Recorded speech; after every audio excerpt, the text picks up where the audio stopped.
Estamos listos. Segunda válida. Partida en la segunda válida para el 5 y 6. Pidales queda con el caballo Gran Cesarín entre los últimos. B. Anthony en la punta.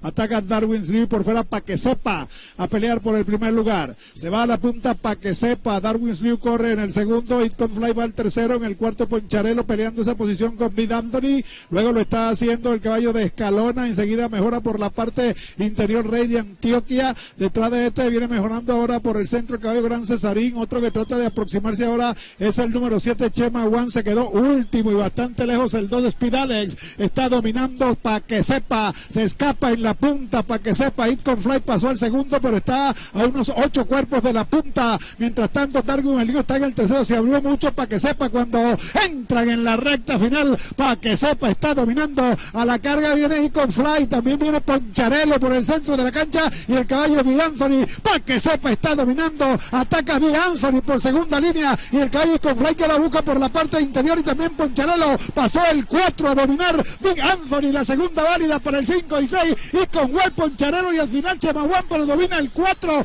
Big Anthony ganó. Big Anthony número 4. Segundo It Con Fly.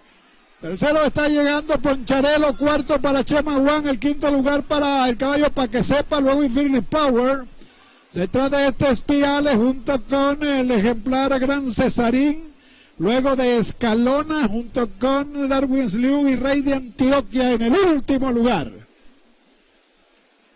Bien, amigos.